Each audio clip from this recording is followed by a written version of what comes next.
মধ্যরাতে বাইরে ঝিঝি পোকার একটানা সুর কান ঝালাপালা করে দিচ্ছিল। আকাশে পূর্ণ চাঁদ উঠেছে আজ। চাঁদের আলো পুকুরের পানিতে পড়ে কেমন মায়াবী স্বপ্নের মতো আবহ সৃষ্টি করেছে। শান্ত পুকুরের পানিতে চাঁদের প্রতিচ্ছবি।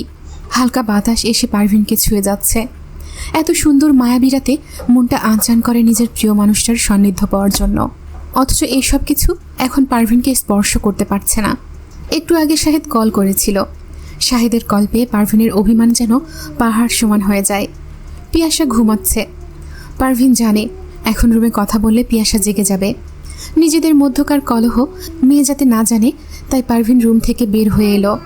সামনের দরজা খুলে পারভিন পুকুর ঘাটে গিয়ে কল রিসিভ করে। রিসিভ করতেই ওই পাশ থেকে শাহেদের কুৎসিত গালাগালি ভেসে আসে। জমিরন সন্ধ্যাবেলায় ছেলেকে যা বলার বলেছেন। একটু আগে একটা প্রস্টিটিউটের সাথে সময় কাটিয়ে এসেছে শাহেদ। তখন পারভিন কল করেছে। শাহেদের মেজাজ খারাপ হয়ে যায় পারভিনের কল পেয়ে। কিছুক্ষণ পর মা কল করে শাহেদকে নালিশ করে। শাহেদের মাথা আরও গরম হয়ে যায়। শাহেদ 2 বোতল মদ খেয়েছে। মদ খেয়ে এসে পারভিনকে কল দিল। এই কাজটা শাহেদের ভীষণ ভালো লাগে। এই দুনিয়ার যত গালাগাল, বিকৃত ভাষা সব প্রয়োগ করতে পারে সে। মাতাল হয়ে পারভিনের কিছু গোপন ছবি আছে, সেগুলো দেখে শাহেদ, সাথে বন্ধুদের দেখায়। ভীষণ মজা পায় এই কাজটা করে সে। নিজের সুন্দরী বউকে দেখে তার মাতাল বন্ধুরা যখন কিছু নোংরা কথা বলে, শাহেদের ভীষণ ভালো লাগে। পারভিন নিজের কষ্টের কথা কাউকে বলার আগেই অপরাধী চরিত্রহীনা হিসেবে আখ্যায়িত হয়ে গেল। কল কেটে দিয়ে চুপচাপ বসে রইল। অথচ শাহেদকে সে কিছুই বলতে পারল না। মাতাল একটা লোকের সাথে কথা বলা আর না বলা একই কথা। এই জীবনই কি পারভিন চেয়েছিল? এত বছর ধরে সে তো নিজেকে ঠিকই সুরক্ষিত রেখেছে। অথচ শাহেদ কি করছে? একটু আগেও একটা মহিলার সাথে থেকে এসে মদ খেয়ে পারভিনকে সেসব কথাও বলছে। পারভিন এই কথাগুলো নিতে পারছে না, শাহেদ জানে বলেই এসব করে মদ খেয়ে পারভিনকে কল করে। তারপর কিছুক্ষণ গালাগাল করে বর্ণনা করে কিভাবে সময় কাটিয়েছে। সেই মুহূর্তে পারভিনের ইচ্ছে করে নিজের জীবন নিজের হাতে শেষ করে দিতে। কার জন্য সে অপেক্ষা করছে? কার জন্য সে এত যন্ত্রণা অত্যাচার সহ্য করছে? সাদেক জেগেই ছিল। দরজা খোলার শব্দ শুনে জানালা খুলে বাইরে তাকাতেই দেখল পারভিন বের হয়েছে। পুকুর ঘাটে বসে পারভিন কোলে মাথা রেখে ব্যাকুল হয়ে কাঁদতে লাগলো। সাদেকের বুকের ভেতর যেন ছিন্ন ভিন্ন হয়ে যাচ্ছে। পারভিন কাঁদছে, অথচ তার মনে হচ্ছে তার বুকটা ছিঁড়ে যাচ্ছে যন্ত্রণায়। এরকম মায়াবী একটা পরিবেশে পারভিনের খিলখিল করে হাসার কথা, অথচ তাকে কাঁদতে হচ্ছে। একটা মানুষকে এত দিক থেকে কষ্ট দিলে সেই মানুষ বাঁচে কিভাবে? সাদেকের মনে হলো যা হবার হোক, লোকে তাকে খারাপ বললে বলুক, তবুও আর চুপ করে থাকবে না। পারভিনকে সে আর কষ্ট পেতে দেবে না। দরজা খুলে বাহিরে বের হলো সাদেক। পারভিন 2 হাঁটুতে মাথা রেখে কাঁদছে। সাদেক গিয়ে পারভিনের মাথায় হাত রাখে। পারভিন চমকে উঠে দাঁড়ায়। সাদেককে দেখে হতবাক হয়ে বলল, স্যার আপনি? কি হয়েছে আপনার? এভাবে কাঁদছেন কেন? কিছু না। এই সময় আপনি এখানে কেন এসেছেন? আপনাকে কাঁদতে দেখে আমি নিজেকে আটকাতে পারলাম না। আপনি প্লিজ কাঁদবেন না আর এইভাবে। পারভিন ভ্রু কুঁচকে বলল, কেন?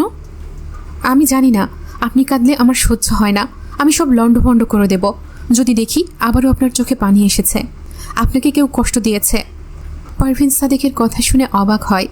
কি বলছে এই লোকটা? এসব পাগল হয়ে গেছে নাকি? আপনার সাথে মালিহার বিয়ে দেবে আমার শাশুড়ি আম্মা। আমি পরস্ত্রী। আপনার উচিত হয়নি এরকম অসময়ে এখানে আসা।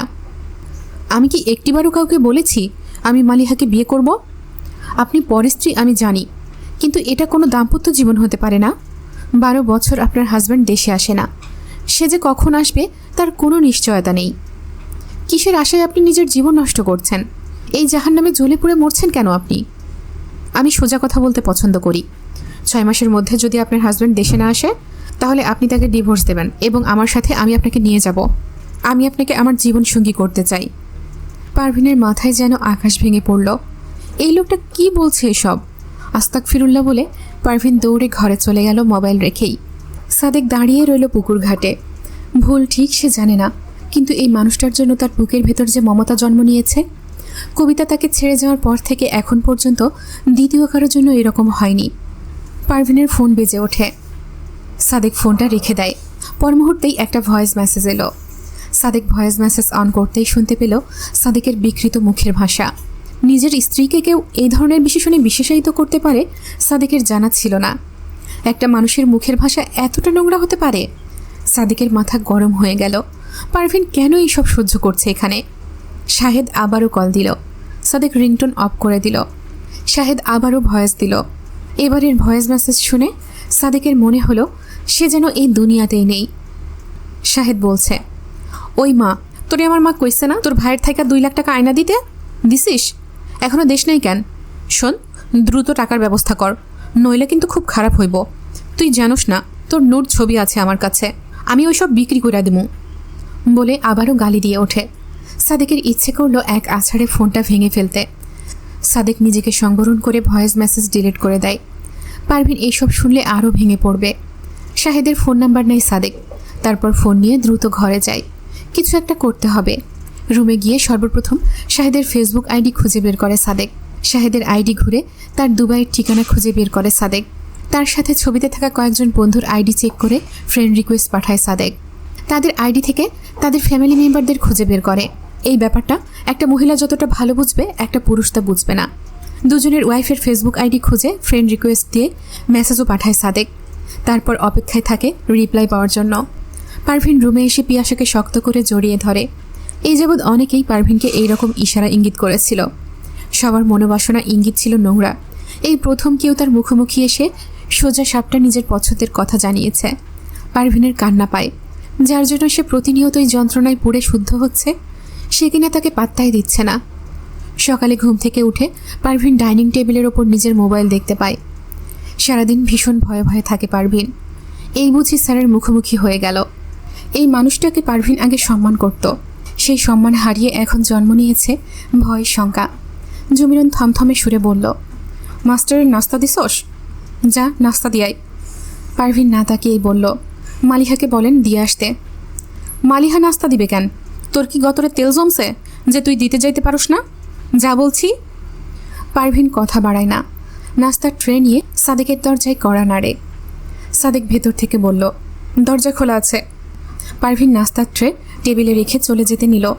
সাদেক পেছন থেকে ডেকে বলল, গতরাতে আমি 6 মাস সময় দিয়েছিলাম, এখন আমার মনে হচ্ছে 6 মাস অনেক বেশি হয়ে যাচ্ছে। আমি তোমাকে 1 মাসের সময় দিলাম। 1 মাসের মধ্যে তোমার স্বামী দেশে না এলে তুমি আমার সাথে চলে যাবে, আমি তোমাকে বিয়ে করব। আর আমার সিদ্ধান্ত একেবারে ফাইনাল। তুমি রাজি না হলে তোমাকে তুলে নিয়ে যাব, তবুও এই নরকে তোমাকে পচে মরতে দেব না। পারভিন ঘুরে দাঁড়িয়ে বলল, আমি পচে মরলে আপনার কিসে অসুবিধা এত? আপনি এত মাথা ঘামাচ্ছেন কেন? আমার স্বামী, আমার শ্বশুরবাড়ি, আমার ব্যাপার, আপনার কি? স্বামী? কে তোমার স্বামী? আমি তো অনেক কিছুই জানি পারভিন। তুমি যাকে স্বামী ভেবে এই আগুনে পুড়ছ, তার কাছে তোমার একানারও দাম নেই। যখন থেকে তুমি আমার বুকের ভেতর ঢুকে একটা শক্ত আসন পেতে বসেছ, তখন থেকেই তোমার সব ভালো মন্দ আমার সাথে জড়িয়ে গেছে। আমি তোমাকে ভালোবাসি। তোমাকে ভালোবাসি বলেই আমি তোমাকে সুখী দেখতে চাই, রানীর মতো দেখতে চাই। তা যদি শাহেদ করতে পারে, আমি কখনো তোমাকে চাইব না, কারণ আমি জানি তুমিও শাহেদকে চাও। কিন্তু শাহেদ যদি আমার ভালোবাসাকে অযত্নে রাখে, তাহলে আমি সেটা থাকতে দেব না। যার আসন আমার বুকে, তাকে অন্য কেউ পায়ের নিচে রাখলে আমি তা কেন মেনে নেব? পারভিন আর দাঁড়ালো না। এই লোকটা পাগল হয়ে গেছে নাকি? কী সব হাবিজাবি বলছে এসব। নাস্তা করে সাদেক কলেজে চলে গেল। মালিহাও কলেজে, পিয়াসা স্কুলে। জমিরন পাড়া বেড়াতে বের হয়েছে। এই শুনশান দুপুরে চারদিকে কেমন অদ্ভুত শূন্যতা। পারভিন কাপড় নিয়ে গোসল করতে গেল পুকুর ঘাটে। হাতে পায়ে সাবান দিচ্ছে পারভিন। সেই মুহূর্তে কাদের এসে হাজির হলো। কাদের এসে পারভিনের পাশে বসতেই পারভিন ভয় পেয়ে যায়। পারভিন ভয় পেয়ে পানিতে ঝাঁপ দিয়ে দেয়। কাদের একগাল হেসে বলল, ভয় পান কেন ভাবি? আমি আসছি গোসল করতে, আপনারা তো কিছু করি নাই। আপনার গোসল আপনি করবেন, আমার গোসল আমি করব। আপনার যদি কোনো সাহায্য লাগে তাও করে দেব। এই ধরেন, পিঠে তো আপনি নিজে সাবান ডলতে পারবেন না, আমি না হয় একটু সাবান দিয়া ভালো করে ডলে দিলাম। এরকম ঘৃণ্য কথায় পারভিনের গা গুলিয়ে ওঠে। কাদের হাসি মুখে পুকুর ঘাটে বসে আছে। পারভিন মাছ পুকুরে দাঁড়িয়ে আছে। এই সময় বাড়িতে কেউ থাকে না, একা বাড়ি হয়, কেউ আসার ভয় নেই। কাদের পারভিনকে বলল, আজ আমি এই ঘাটেই বসে থাকুম।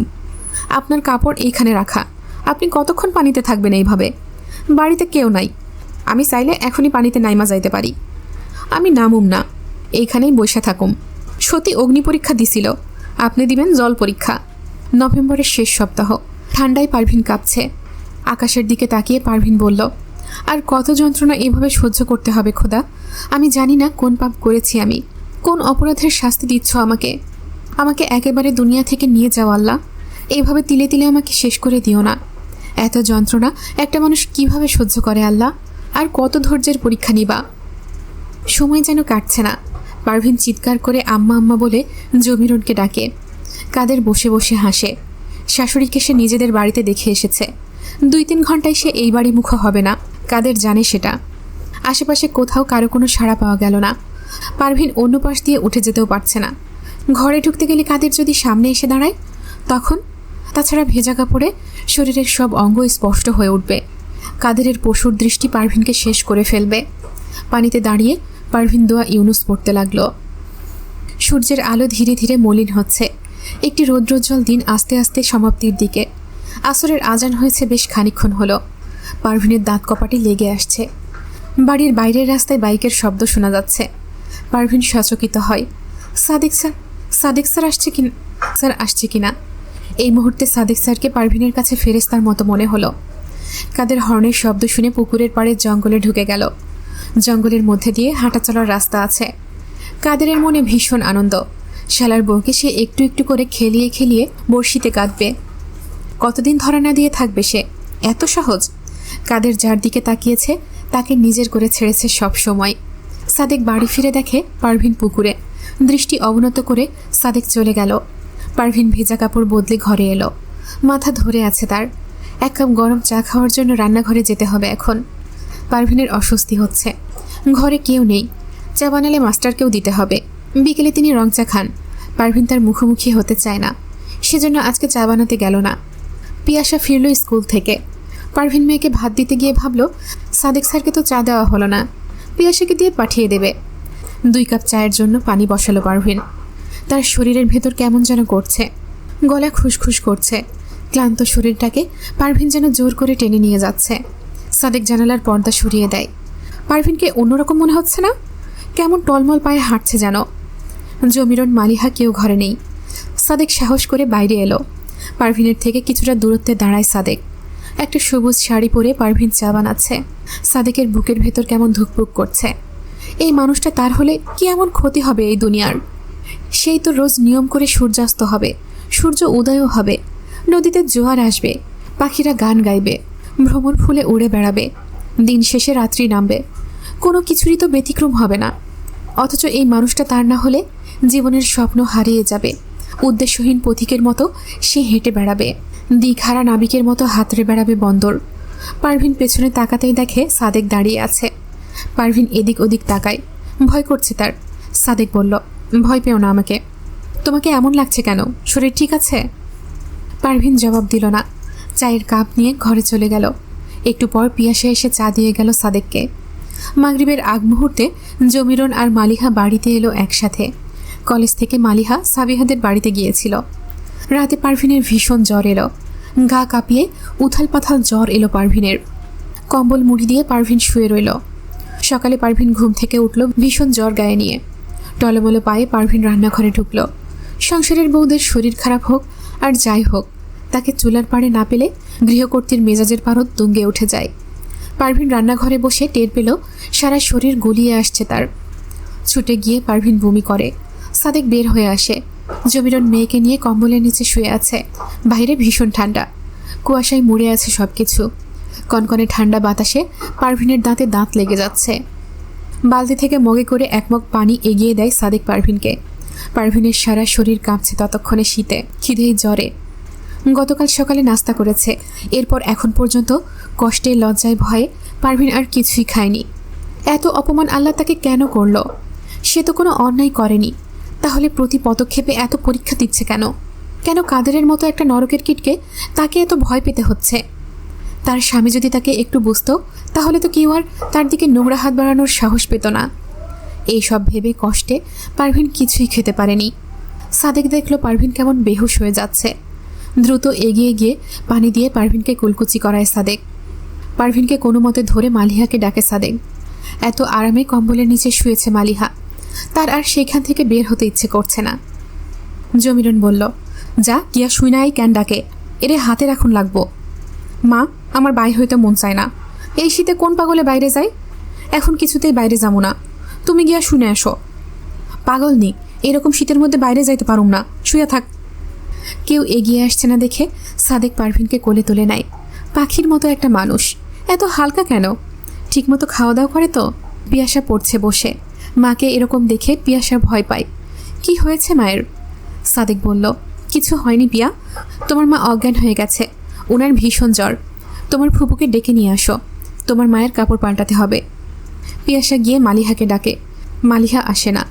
জমিরন মেয়েকে বলল, এগুলা হয়েছে নখরা, না রান্ধনের জন্য ভং ধরছে। মাস্টার কলেজে যাক, এরপর ধরুম আমি। মালিহা বলল, মা আমি যাবো না আজ। পিয়াসা কোনো মতে মায়ের ভেজা কাপড় বদলে দেয়। কিছুক্ষণের জন্য পারভিনের হুঁশ আসে।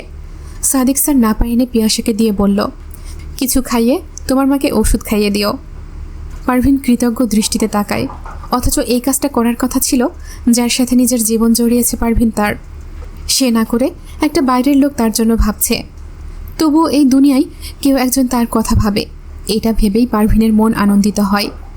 সাদেক আলী কলেজে যাওয়ার পর পিয়াসাও চলে গেল স্কুলে। আজকে না খেয়েই তাকে স্কুলে যেতে হচ্ছে।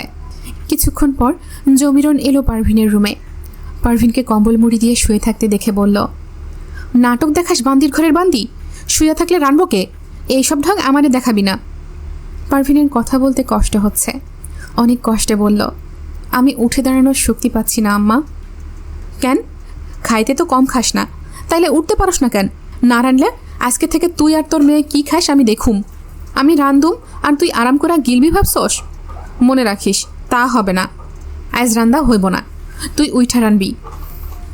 সত্যি সত্যি জমিরন মালিহাকে নিয়ে চলে গেল সাবিহাদের বাড়িতে। কাদের ঘরের সামনে বসে হিন্দি গান শুনছে।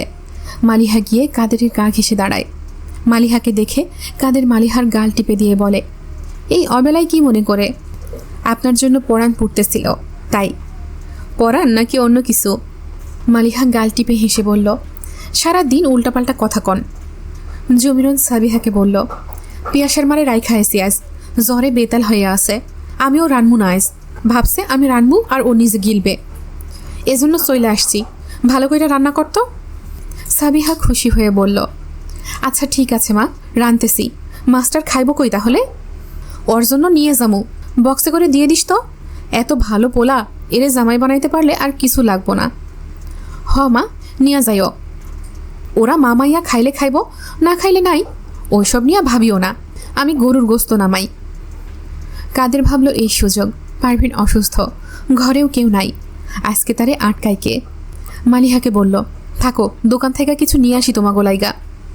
মালিহা খুশি মনে অপেক্ষা করে। পারভিন জ্বরের ঘরে আচ্ছন্ন হয়ে আছে, গলা শুকিয়ে কাঠ হয়ে আছে তার। একটা মানুষ নেই এক ফোঁটা পানি দেওয়ার জন্য। পারভিন চিচি সুরে শাশুড়িকে ডাকে, কোথাও কোনো সাড়া শব্দ নেই। মানুষ এত নির্দয় কিভাবে হয়?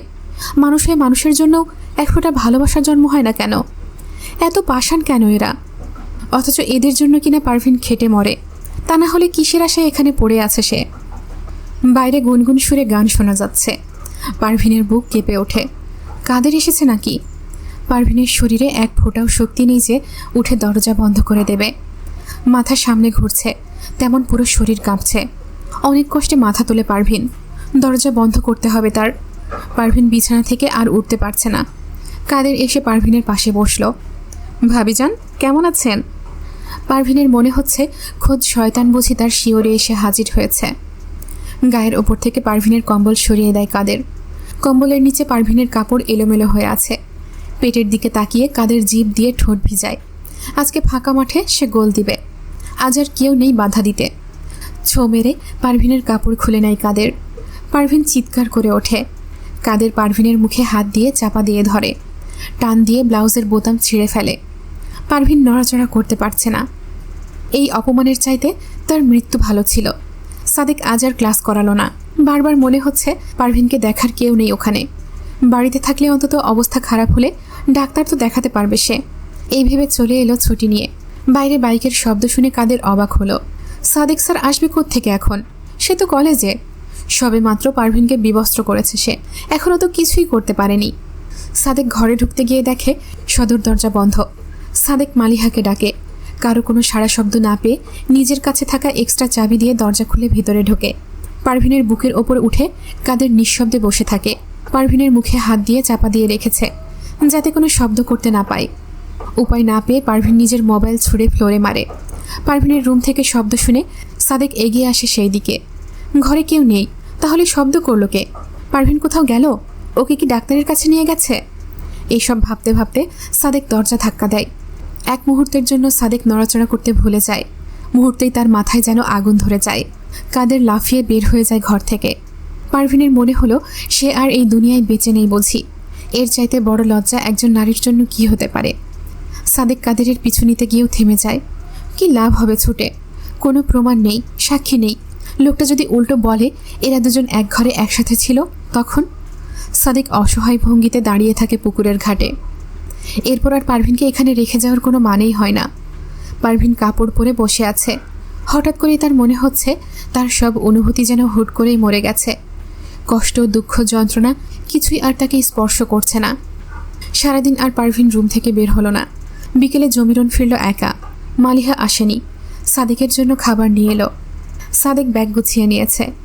জমিরন খাবার নিয়ে আসতেই সাদেক ছুঁড়ে ফেলে দিল বাইরে। তারপর ঠান্ডা গলায় বলল, আমি খাবো না, আপনি এখান থেকে চলে যান। আমি যতদিন এই বাড়িতে আছি ততদিন যাতে কাদেরকে এই বাড়ির আশেপাশে না দেখি। জমিরন চমকে ওঠে। সাদেক কি বুঝতে পেরে গেছে মালিহা আর কাদেরের সম্পর্কের কথা? তাহলে এত রেগে আছে কেন? সাদেক সিদ্ধান্ত নিল সে আপাতত কোনো ঝামেলা করবে না, নাহলে পারভিনকে নিজের করা তার জন্য কঠিন হয়ে যাবে। রাতে শাহেদ কল দিল। পারভিন নিষ্প্রিয় ভঙ্গিতে ফোন নিয়ে বের হলো।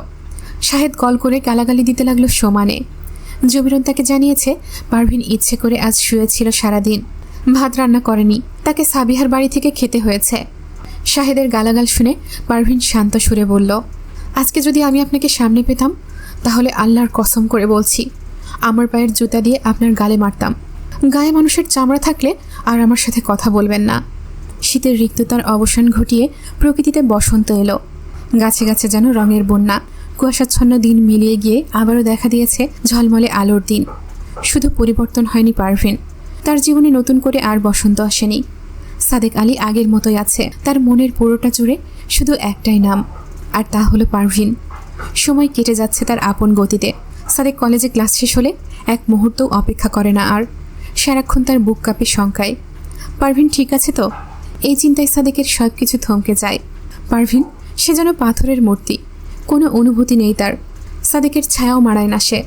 রান্নাঘরের সামনে পর্দা লাগিয়ে দিয়েছে যাতে সাদেক নিজের রুম থেকে পারভিনকে দেখতে না পায়। পুকুর ঘাটেও পর্দা লাগিয়েছে। সাদেকের মনে হচ্ছে তার থেকে পালানোর জন্যই পারভিন এমন করেছে। বুকের ভেতর কেমন ঝড় উঠেছে। ইচ্ছে করে সব লণ্ডভণ্ড করে দিয়ে পারভিনকে নিয়ে পালিয়ে যায়। তার যত আকুলতা, যত অস্থিরতা, কিছুই যেন পারভিন বোঝে না। এত নির্লিপ্ত কিভাবে থাকে একটা মানুষ? নিয়ম মেনে দিন কেটে রাত আসে, সময় কেটে যায়। বসন্ত পেরিয়ে গ্রীষ্ম এলো। পহেলা বৈশাখের দিন কলেজের কয়েকজন কলিগের সাথে সাদেক ঘুরতে বের হলো। কিছুক্ষণ ঘুরে ফিরে একটা রেস্টুরেন্টে বসলো খাবার খাওয়ার জন্য। সাদেক রেস্টুরেন্টের ওয়াশরুমে গেল প্রস্রাব করার জন্য। দরজা ফাঁক করতেই দেখতে পেল কাদের আর মালিহা ঘনিষ্ঠ হয়ে দাঁড়িয়ে আছে। এবার আর সাদেক ভুল করল না। মুহূর্তেই ফোন বের করে ভিডিও করে নিল। তারপর ভিডিও অফ করে বাইরে থেকে গলা খাকারি দিয়ে সজোরে দরজা ধাক্কা দিতেই দেখে দুইজন দুই দিকে ছিটকে পড়ে আছে। সাদেক অবাক হওয়ার ভঙ্গিতে বলল, আরে আপনারা? কাদের সাদেকের সামনে মাথা নিচু করে দাঁড়িয়ে রইল। সেদিনের পর কাদের আর সাদেক ঘরে থাকাকালীন শ্বশুরবাড়ি যায়নি। মালিহা আমতা আমতা করে বলল, আমার অনেক ইচ্ছে ছিল ইলিশ পান্তা খাওয়ার, তাই দুলাভাই নিয়ে এসেছেন। সাদেক আর কিছু না বলে ওয়াশরুমে ঢুকে গেল। তার মাথায় দুর্দান্ত একটা প্ল্যান এসেছে। এই প্ল্যানটাই সে এক্সিকিউট করবে। রাতে খাবার খাওয়ার পর সাদেক জমিরনকে বলল তার সাথে কথা আছে। জমিরন ভাবল সাদেক হয়তো মালিহাকে বিয়ে করার কথা বলবে, কিন্তু সাদেক যা বলল তা শুনে জমিরন চমকে ওঠে। সাদেক কিনা পারভিনকে বিয়ে করতে চাইছে। জমিরনকে অবাক করে দিয়ে সাদেক বলল, মালিহার সাথে যে আপনার বড় জামাইয়ের একটা ঘনিষ্ঠ সম্পর্ক আছে তা আমি জানি।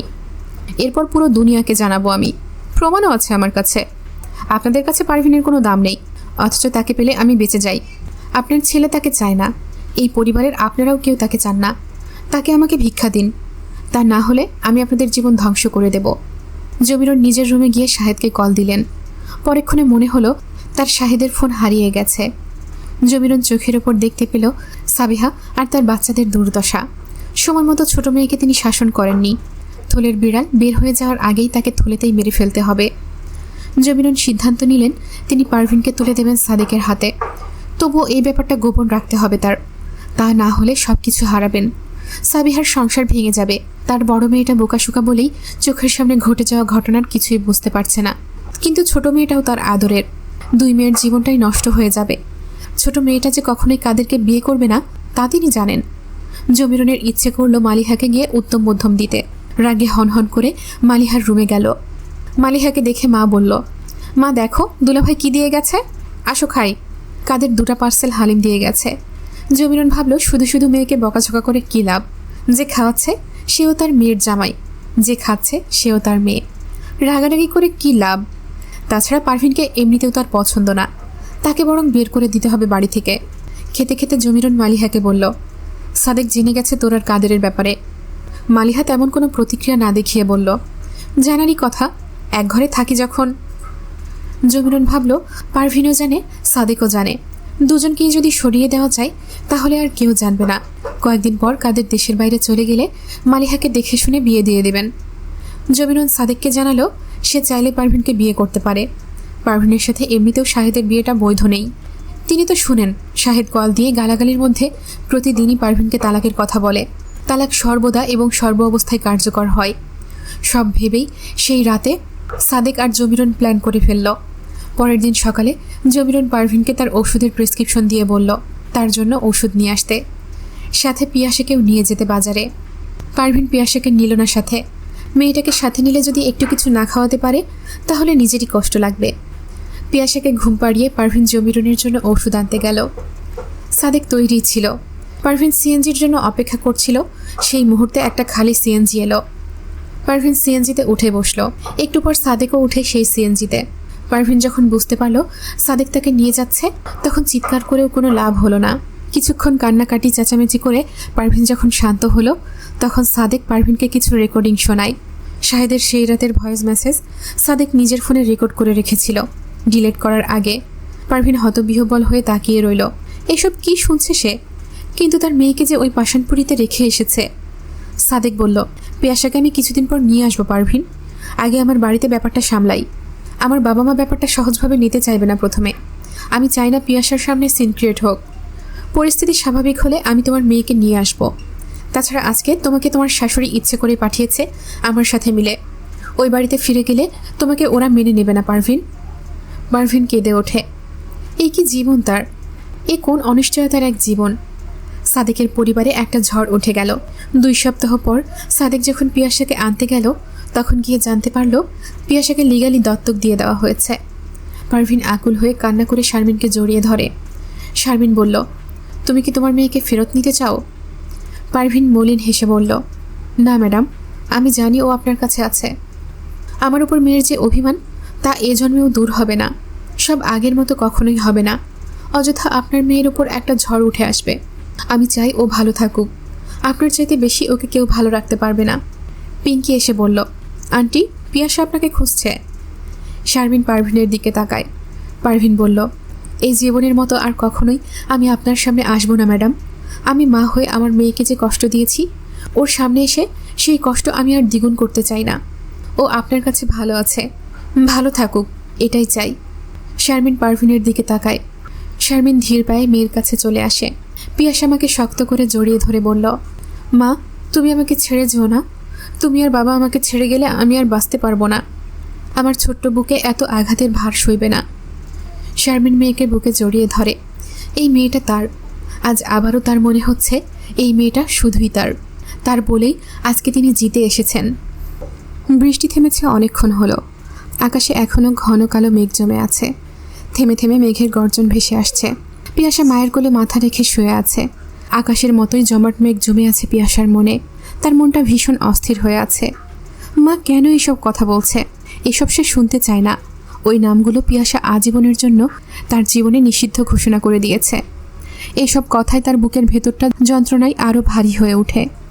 যেসব স্মৃতি সে বুকের ভেতরের এক অন্ধকার কফিনে ঢুকিয়ে পেরেক ঠুকে বন্ধ করে দিয়েছে আজীবনের মতো, সেই সব কিছু সে শুনতে চায় না আর। আল্লাহ তাকে নতুন একটা জীবন দিয়েছে, নতুন বাবা মায়ের কাছে। তাদের ছাড়া কাউকেই পিয়াসা জানতে চায় না, না চিনতে চায়। শারমিন মেয়েকে পারভিনের সব কথা জানালো। তারপর বলল, পারভিন তোকে নিজের কাছে নিয়ে যেত, যদি না আমি তোকে লিগ্যালি দত্তক নিয়ে আসতাম। সে তো তোর জন্মদাত্রী, অবশ্যই তোর প্রতি তার ভালোবাসা অসীম। ও যখন জানতে পেরেছিল তুই আমার কাছে আছিস, তারপরেও গোপনে তোর খোঁজখবর নিয়েছে পারভিন। লজ্জায় ভয় তোর সামনে আসেনি আজ পর্যন্ত। সন্তানের চোখে উপেক্ষিত, অবহেলিত, ঘৃণিত হওয়ার মতো যন্ত্রণাদায়ক আর কিছু নেই। সে তো একটা আস্ত জাহান্নামে ছিল রে মা। মা হওয়ার আগে সে একজন মানুষ। আগে তো তার বাঁচতে হবে। নিজেকে সুস্থভাবে না বাঁচালে তোকে কিভাবে বাঁচাতো? শুনে পিয়াসা হিহি করে হেসে ওঠে। শারমিন অবাক হয়, মেয়ে হাসছে কেন? শারমিন তীক্ষ্ণ দৃষ্টিতে তাকায় মেয়ের দিকে। পিয়াসা কেমন পাগলের মতো করে হাসছে। সারা শরীর দুলিয়ে এইরকম অট্ট হাসি তার মেয়ে তো হাসে না। শারমিন বুঝতে পারে মেয়েটা আঘাতের তীব্রতায় এমন করছে। মাকে বুঝতে দিতে চাইছে না তার ভেতরের ক্ষতটা। মানুষ হয়ে জন্মানোর অনেক যন্ত্রণা। বুকে যন্ত্রণা লুকিয়ে নিজেকে সুখী প্রমাণ দিতে হয়। মায়ের মন অনেক কিছুই বুঝতে পারে। সন্তান যখন বুকের জমা ক্ষত বাবা মায়ের থেকে লুকাতে ভান করে, মায়ের ভালোবাসার চোখে সেই হাসির পেছনে দুমড়ে মুচড়ে যাওয়া অন্তরটা ঠিকই ভেসে ওঠে। শারমিন মেয়ের মুখে হাত চাপা দিয়ে বলল, না মা, তুই এইভাবে হাসিস না। আমার চাঁদের হাসি আমি চিনি মা। এই হাসি যে বড় দুঃখের হাসি, বড় ক্ষোভের হাসি। পিয়াসা হাসি বন্ধ করে মায়ের দিকে তাকিয়ে বলল, জেনেও কেন এইসব বলছো মা? ওই মানুষগুলোর প্রতি আমার মনোভাব এই জন্মে হোক আর পরকালে হোক কখনোই বদলাবে না। আমি তাদের কখনোই ক্ষমা করব না। যারা নিজেদের স্বার্থসিদ্ধির জন্য আমাকে ত্যাগ করতে এক মুহূর্ত ভাবেনি, সে হোক পারভিন অথবা শাহেদ। শারমিনের কেমন দম বন্ধ লাগছে। তার মেয়েটার বুকে কি অনেক বড় ক্ষত জমে আছে? মা হয়ে কেন মেয়ের আঘাত দূর করতে পারছেন না? কি করলে মেয়েটা সব ভুলে যেতে পারবে? পিয়াসা মায়ের হাত নিজের গালে চেপে বলল, মা, জীবনের সব ক্ষত মুছে ফেলা যায় না। সব আঘাতের নীল রং বিবর্ণ হয়ে যায় না। কিছু যন্ত্রণা বুকের কোনো এক কোণে বন্দি করেই বাঁচতে হয়। সেই যন্ত্রণাগুলো থাকে বলেই মানুষ জীবনে সুখের মর্ম বোঝে। এই যে আমি ভীষণভাবে বুঝতে পারছি এখন সন্তানের জন্য গুড প্যারেন্টিং কেমন ব্লেসিংস। বুঝতে পারছি বলেই আমি চাই জীবনের সব ঘাত প্রতিঘাতে তুমি আর বাবা যাতে আমার পাশে থাকো। তোমাদের ছাড়া আমি ভীষণ অসহায় মা। শারমিনের বুকের ঝড় শান্ত হয়। বৈশাখের বিয়ে হয়েছে প্রায় 4 মাস আগে। এর মধ্যে পিয়াসার এইচএসসি শুরু হয়ে গেল। গতকাল পরীক্ষা শেষ হয়েছে। এতগুলো সময় কেটে গেছে। শারমিন মেয়ের কাছে পারভিনের ব্যাপারটা বলবে বলবে করেও বলে উঠতে পারেনি। সিদ্ধান্ত নিয়েছিল মেয়ের পরীক্ষা শেষ হলে যখন চাপমুক্ত থাকবে তখনই মেয়েকে জানাবে। সেই সময়টা এখন এলো। গতকাল পরীক্ষা শেষ হওয়ার পর শারমিন আজকে মেয়ের সাথে সব কথা শেয়ার করলো। সেদিন পিয়াসা আর কিছুতেই বিয়ে বাড়িতে থাকেনি। বিয়ের দিন আনোয়ার চৌধুরী মেয়ের অস্থিরতা দেখে বাড়িতে চলে এসেছিল। পিয়াসা উঠে বসে মায়ের গলা জড়িয়ে ধরে বলল, মা, আমি কোচিংয়ে ভর্তি হব কোথায়? অ্যাডমিশন টেস্টের জন্য তো কোচিং করতে হবে। শারমিনের মাথাতেও এই ব্যাপারটা ছিল। মেয়েদের জীবন কত অদ্ভুত। এই যে মেয়েটা এখন অ্যাডমিশন টেস্টের জন্য ঘর ছাড়বে, এরপর কি আর আগের মতো ফিরতে পারবে সব পিছুটান ছেড়ে? এতদিন যেমন নিশ্চিন্তে নির্বিঘ্নে ছুটে এসে বাবার গলা জড়িয়ে ধরত, এরপর কি আর সেই সময় আসবে? লেখাপড়া, ক্যারিয়ার, এরপর একদিন টুক করে বিদায় দিয়ে দিতে হবে মেয়েকে। মেয়েটা অতিথি হয়ে যাওয়ার সময় যেন ঘনিয়ে আসছে। তিনি নিজেও তো এইভাবে বের হয়েছিলেন বাড়ি থেকে পড়ার জন্য। তারপর আর তার ঘরে ফেরা হলো না। যেই ঘর আলোকিত করে একটা মেয়ের জন্ম নেয়, সেই ঘরটার সাথে যোজন যোজন দূরত্ব তৈরি হয়ে যায় কবে যেন। নতুন ঠিকানা হয়, নতুন ঘর হয়, নতুন মানুষ আসে জীবনে। জন্ম থেকে চেনা সেই ঘরটির সাথে পর হয়ে যেতে থাকে জন্ম থেকে চেনা মানুষেরা। পিয়াসা মায়ের চিবুকে হাত রেখে বলল, কি ভাবছো মা? আমাদের এখানে তো কোনো ভালো কোচিং সেন্টার নেই। তুই ঢাকায় কোচিং করবি? পিয়াসা এক মুহূর্ত ভাবে, তার ক্লাসমেটরা সবাই ঢাকাতেই কোচিং করবে। বাবা আসলে রাতে বাবার সাথে ডিসকাস করো তুমি। বাবা যেখানে বলবে সেখানেই। শারমিন চলে যেতেই পিয়াসা অতীত মুড়িয়ে রাখা স্মৃতির কফিনের ঢাকনা খোলে। মানসপটে মা বলে যেই মানুষের ছবিটা ভেসে ওঠে, তাকে মন কিছুতেই মা বলে স্বীকৃতি দিতে চায় না। পিয়াসা কিভাবে এই মানুষটাকে ক্ষমা করবে? সেই দুঃসহ রাতটা পিয়াসা যেভাবে কাটিয়েছে, সেই কথা মনে পড়লেই পিয়াসার আত্মা কেঁপে ওঠে। পিয়াসা 2 চোখ বন্ধ করে বলে, যাদের দেওয়া আঘাতে আমার রূহ পর্যন্ত কেঁপে উঠেছিল, তারা যতই পরিস্থিতির শিকার হোক, আমি কখনোই তাদের ক্ষমা করব না। কত মানুষই তো সন্তানকে আগলে ধরে সব ঝড় মোকাবেলা করে। এভাবে যে ফেলে যেতে পারে, সে কখনোই আপন ছিল না। সেই রাতে পিয়াসা প্রতি মুহূর্তে কেঁপে উঠেছিল। মায়ের চিন্তা, সাপের ভয়, ভুলুর ভয়, সেই সব পিয়াসা কি করে ভুলবে? ক্ষমা করার মতো মহৎ পিয়াসা কখনো হতে চায় না। শেষ বিচারের দিনও পিয়াসা আল্লাহকে বলবে, আল্লাহ, এই মানুষগুলোর দেওয়া যন্ত্রণা আমার রূহ পর্যন্ত পৌঁছে গিয়েছিল। সেই সময় আমি সহ্য করেছি আল্লাহ, আজকে যাতে তোমার এই হাসরের ময়দান সহ্য না করে। যারা এত নির্মমভাবে তাকে ক্ষতবিক্ষত করেছে, তাদের জন্য পিয়াসা এক ফোঁটা সহানুভূতি অনুভব করবে না। নিজেকে পাথর করতে অনেক কষ্ট হয়েছে পিয়াসার, আর ভাঙবে না সে কিছুতেই। হতে পারে তিনি ভীষণ বাজে পরিস্থিতিতে ছিল, কিন্তু পিয়াসা, সে কি নিজে ভালো অবস্থায় ছিল? তা কি ভেবেছে তারা? সেই ঝড়ের রাতে ভুলুর আক্রমণ থেকে পিয়াসা যখন পালিয়ে এসেছিল, সেই দুঃসহ স্মৃতি এখনও পিয়াসাকে তাড়া করে। সবকে এত সহজেই ভুলে যাওয়া যায়? তিনি যেমন নিজের পরিস্থিতির শিকার, পিয়াসাও তেমন। তার পরিস্থিতি যদি তাকে পিয়াসার থেকে দূরে যেতে বাধ্য করে, তাহলে পিয়াসার পরিস্থিতিও তাকে ক্ষমা না করতে শিখিয়েছে। তাদের দুজনের জীবনেই সবচেয়ে বড় ভিলেন ছিল তাদের ভাগ্য। তাছাড়া এখন তিনিও নিজের জীবনে ভালো আছেন, পিয়াসাও বাবা মাকে নিয়ে ভালো আছে। কারো জীবনের ছায়া কারো উপর নেই। সেখানে পিয়াসা তাকে ক্ষমা করুক আর না করুক, তাতে তার কোনো অসুবিধা হওয়ার কথা না। পিয়াসা তার জীবনের হারিয়ে যাওয়া সেই অধ্যায়, যে অধ্যায় তার জীবনের পরীক্ষার সিলেবাসের বাইরে। জীবনে চলার পথ যখন আলাদা হয়ে গেছে আজীবনের জন্য, সেখানে ক্ষমা করুক আর না করুক, কার কি? রাতে খাবার টেবিলে বাবা মেয়ে একত্রিত হয়। পিয়াসা বাবার দিকে তাকায়। বাবাকে ভীষণ ক্লান্ত লাগছে। বাবার হাতের ওপর হাত রেখে বলল, কি হয়েছে বাবা, এমন লাগছে কেন তোমাকে?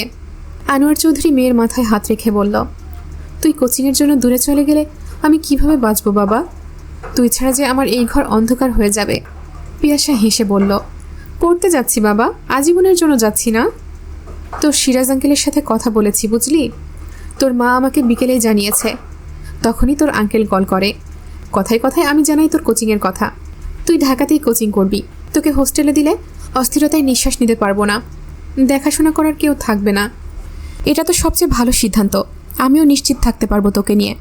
কি খাচ্ছিস না খাচ্ছিস, কেমন আছিস, সব দেখার জন্য রজনী আছে। তা না হলে অন্য কোথাও থাকলে কে তোর যত্ন নেবে?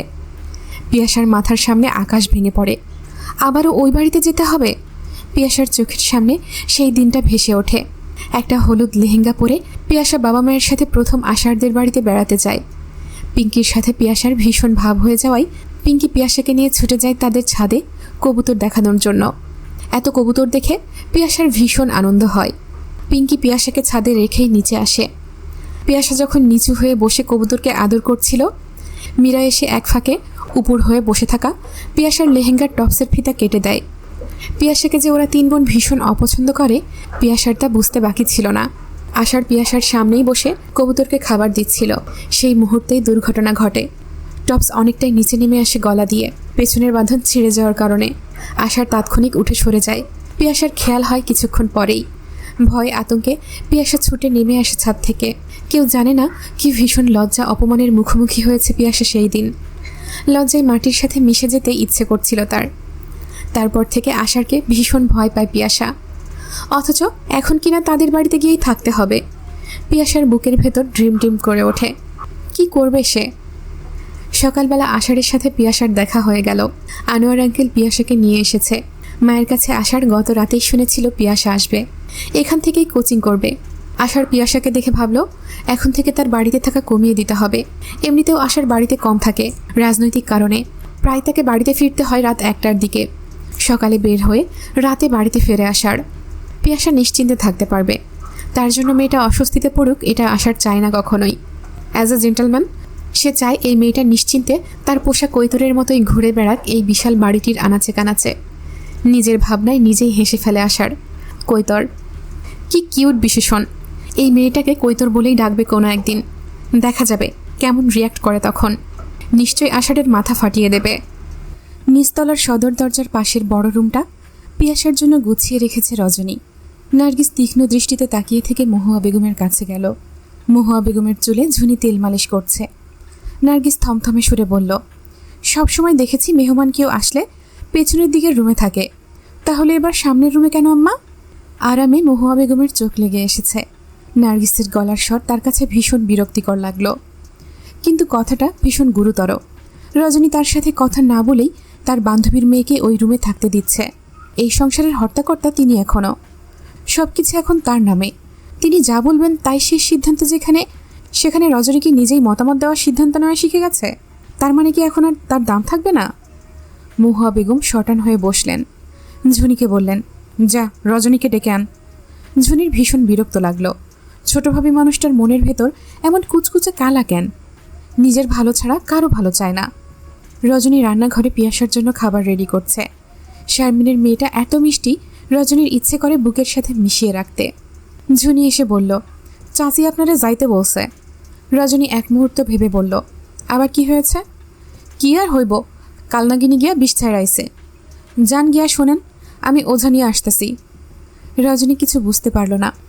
ঝুনিকে বলল, পিয়াসাকে খাবারটা দিয়ে আয়।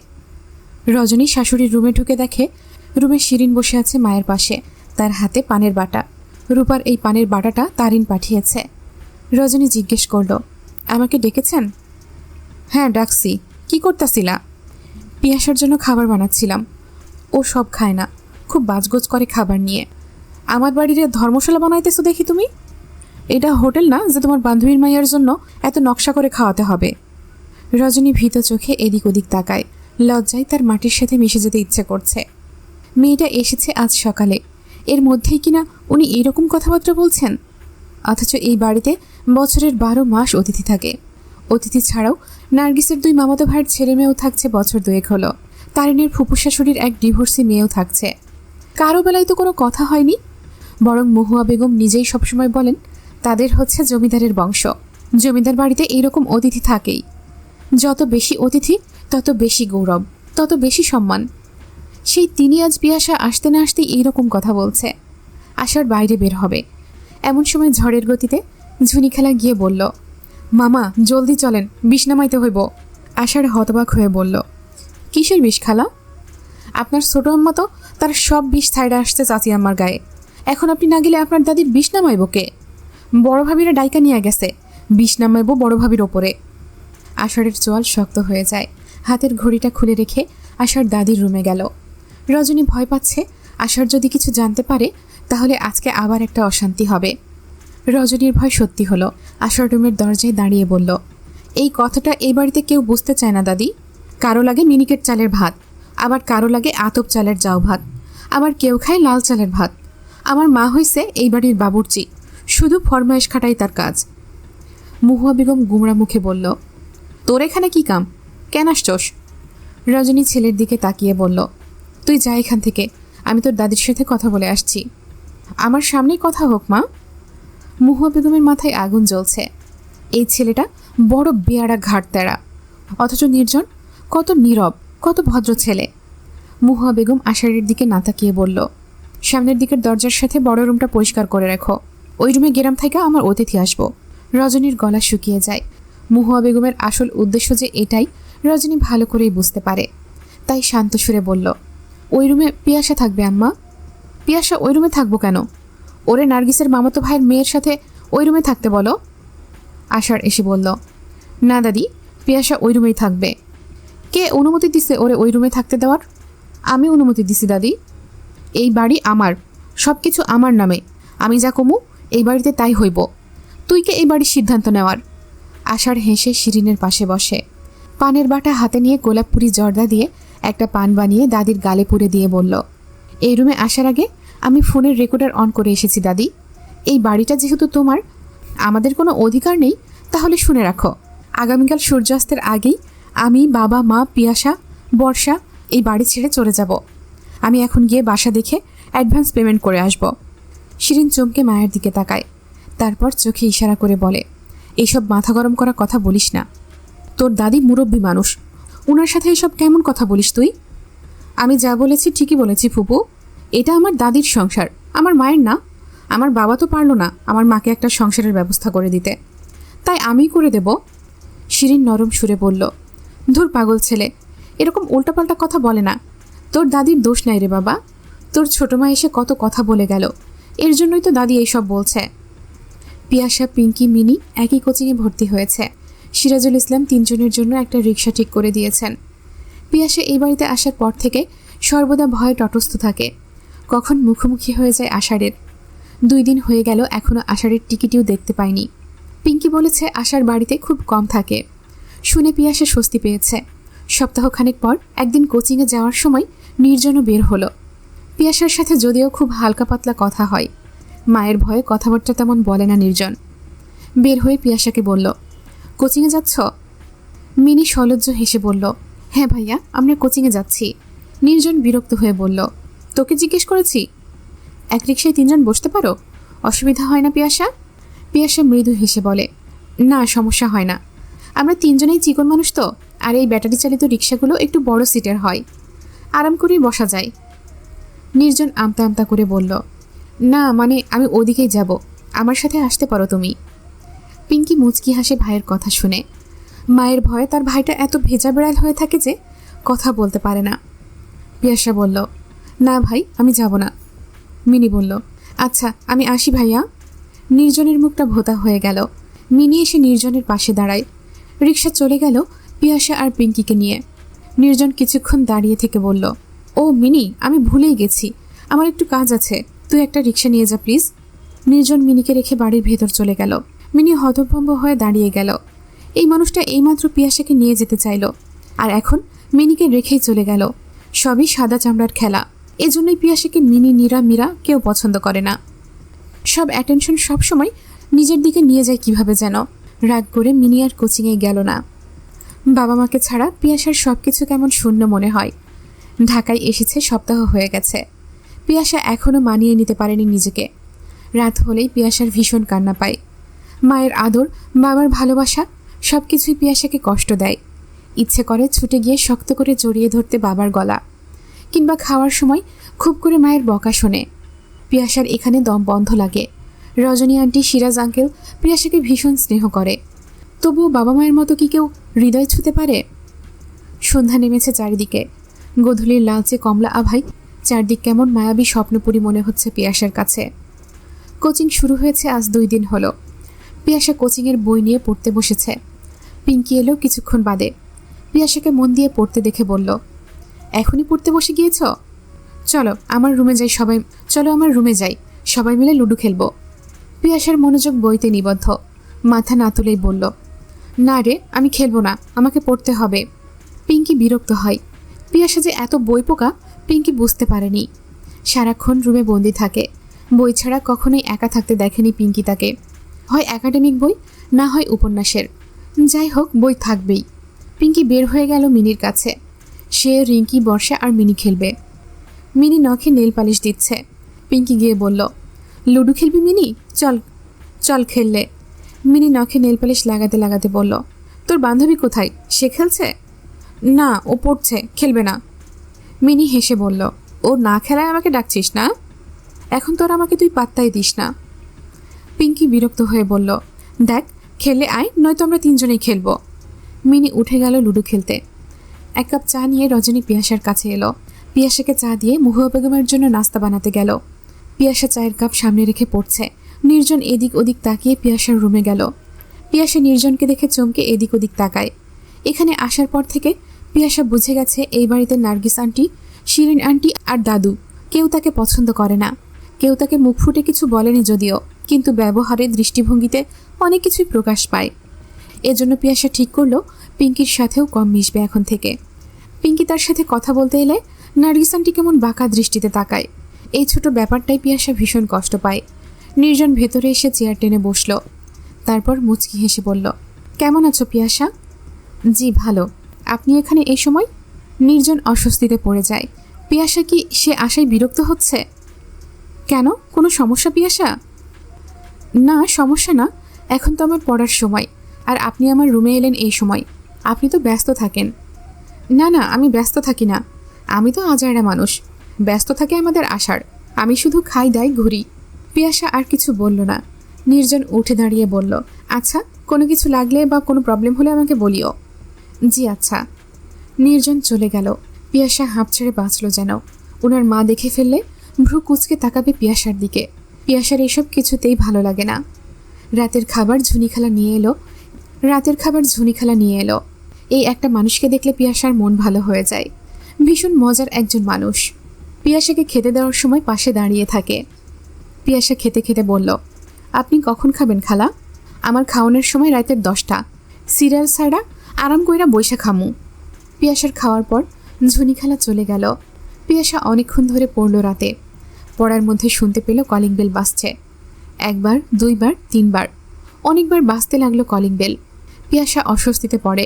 এই সময় আশার বাসায় ফেরে। প্রতি রাতে রজনী আন্টি জেগে বসে থাকে শুধুমাত্র দরজা খোলার জন্য, কিন্তু আজকে কেন জানি আন্টি নেই। অনেকক্ষণ ধরে বেল বাজার পরেও যখন কেউ আসেনি, পিয়াসা উঠে যায় দরজা খোলার জন্য। নিজেকে নিজে সাহস দেয় যে কোনো অসুবিধা হবে না, সে দরজা খুলবে, তারপর 4G স্পিডে ছুটে রুমে চলে যাবে।